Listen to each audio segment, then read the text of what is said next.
اس سے محبت کرتا ہوں، اور جب میں اس سے محبت کرتا ہوں تو میں اس کی زبان بن جاتا ہوں جس سے وہ بولتا ہے، میں اس کے کان بن جاتا ہوں جس سے وہ سنتا ہے، میں اس کا پاؤں بن جاتا ہوں جس سے وہ چلتا ہے، میں اس کا ہاتھ بن جاتا ہوں جس سے وہ پکڑتا ہے۔ تو اب آپ سمجھ سکتے ہیں کہ جس کی زبان اللہ بن جائے وہ اس کی زبان سے کیا جاری ہوگا، اور جس کی آنکھ اللہ بن جائے وہ کہاں رہ کے کہاں دیکھے گا۔ یعنی نوافل کثرت سے فرض کے ساتھ ملے تو بندہ ولایت کی منزلیں طے کر لیتا ہے۔ یہی ہے مسلک اعلیٰ حضرت۔ اس سے ہٹ کے بہت سارے پنڈت جو بیٹھے ہوئے ہیں پہاڑ کی گفاؤں میں،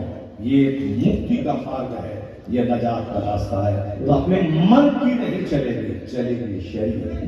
چلے گی شریعت کی، اور پھر جو قرآن حدیث سے ظاہر ہے وہ چلے گا۔ اب ذرا غور سے سنو، یہ لچے لفنگے کیا بولتے ہیں اس کی بات کا اعتبار نہیں۔ ڈاکٹر لامارٹی کیا کہتے ہیں، میں اس کو مکمل کروں پھر میں اس ٹاپک پہ لوٹ کے آتا ہوں۔ کیوں اللہ کے ولیوں کا بات کے ساتھ اتنا چرچا ہوتا ہے، کیوں ان کی قبر پہ اتنا میلہ لگتا ہے، کیوں لوگ باتیں کے ساتھ ان کے کمالات، ان کی خوبیوں کا چرچا کرنے لگتے ہیں؟ آخر کیا بات ہے جس سے کوئی بلڈ ریلیشن نہیں ہے، اس کے باوجود بندہ اس کا چرچا کرتا ہے، اس کی قبر پہ جاتا ہے؟ یہ تو عرس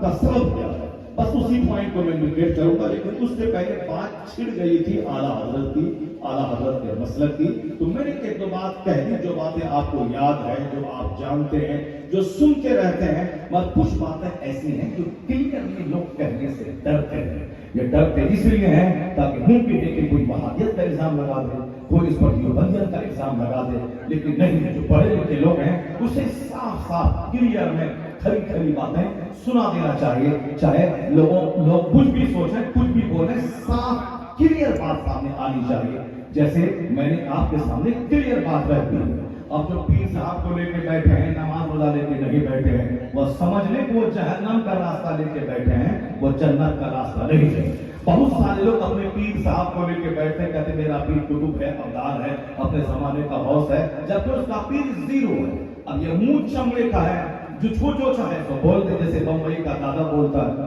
جیسے بہت سارے لوگ بولتے ہیں، مگر سچائی کی کسوٹی پہ پرکھا جائے گا کہ واقعی یہ غوث ہے کہ نہیں ہے، واقعی یہ ولی ہے کہ نہیں ہے۔ ولی کی جانچ کے لیے جو کسوٹی ہے، جو ترازو ہے، جو میزرمنٹ ہے، اس میزرمنٹ پہ جانچا جائے گا واقعی یہ ولی ہے کہ نہیں ہے، ولی کو کہا جائے کہ نہیں کہا جائے۔ تو اب اس کے بغیر اپنے من کی بات کوئی کرے، من کی بات تو کوئی نہیں کر سکتا ہے، نہیں مانی جائے گی۔ اب ذرا دیکھیے ڈاکٹر لامارٹی کہتے ہیں، greatness of purpose, smallness of wings, and astounding result. If there are three criteria of human genius, who could dare to compare any great man in modern history with Prophet Muhammad? آخری بات کہتی doctor لامارٹی، وہ کہتے ہیں کسی بڑے انسان کی تین پہچان ہوتی، مقصد کی بلندی، ہر بڑے انسان کا ایم بڑا ہائی ہوتا ہے، مقصد اچانک کوئی مالدار بن جائے، وہ کروڑوں میں کوئی ہوتا ہے، لیکن جتنے لوگ مرپتی کھرپتی مالدار بنے ہیں ان سب کی زندگی کا مطالعہ کیا جائے، ان کے جینے کا انداز سب سے الگ تھلگ ہوتا ہے، ان کی محنتیں، وقت کا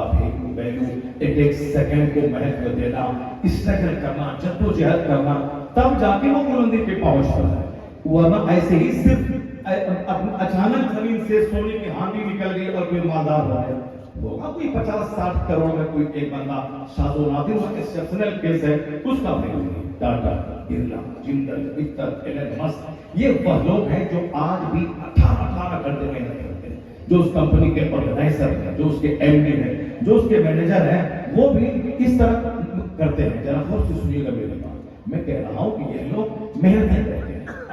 آج بھی ایلن مسک کے بارے میں آیا ہے، روزانہ کم سے کم 100 پیج اسٹڈی کرتے ہیں، جبکہ ہمارے بزرگوں نے کہا تھا کہ مولانا وہ نہیں ہے جو فضیلت کی سند لینے کے بعد وہ کام کاج میں لگ جائے گا۔ فضیلت کی سند تک تو پڑھنے کا شعور پیدا ہوتا ہے۔ اصل میں عالم وہ ہے جو روزانہ کتابوں کا مطالعہ کرتا ہے۔